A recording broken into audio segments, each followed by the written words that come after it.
আজকে জুমার রাত। আজকে কিসের রাত ভাই? জুমার রাত।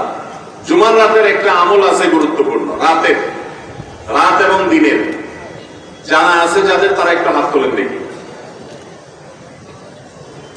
মাশাআল্লাহ, মাত্র এই দু চারটা হাত। এত বিশাল প্যান্ডেলের এত মানুষ, আমাদের জানা নাই যে জুমার রাতের একটা আমল আছে স্পেশাল। আমি কি বলে দিব সেটা? আমি বলতে পারি একটা এগ্রিমেন্ট, একটা চুক্তির ভিত্তিতে।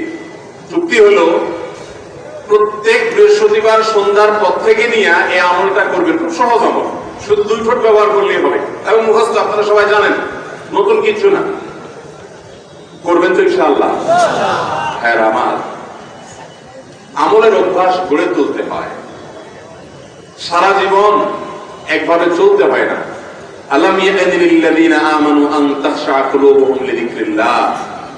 ঈমানদারদের কি এখনো সময় হয় নাই যে আল্লাহর জিকিরে তাদের অন্তরগুলো একটু বিগলিত হবে? আর কত ভাই, কত বৃহস্পতিবার রাত আপনার জীবনে চলে গেছে, আপনি জানেন না যে এই রাতের একটা গুরুত্বপূর্ণ আমল পেয়ে নবীজি সাল্লাল্লাহু আলাইহি ওয়াসাল্লাম বাতলে গেছে।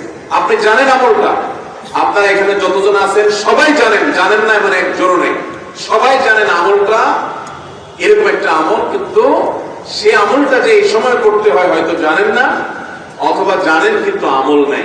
আমলটা হলো ভাইরা দুরূদ পাঠ করা। দুরূদ জানি না এমন কোন মানুষ আছে এখানে? নবী করিম সাল্লাল্লাহু আলাইহি ওয়াসাল্লাম জুমার রাত যখন শুরু হয়, অর্থাৎ বৃহস্পতিবার সন্ধ্যার পর থেকে নিয়ে শুক্রবার সন্ধ্যার আগ পর্যন্ত এই 24 ঘন্টা সময় দুরূদ পাঠের জন্য নির্দেশ করেছেন এবং বলেছেন, কারণ সালাতুকুম মারুদাতুন আলাইয়া, তোমরা যে দুরূদ পড়ো আল্লাহর ফেরেশতারা সেটা আমার সামনে পেশ করে এবং বলে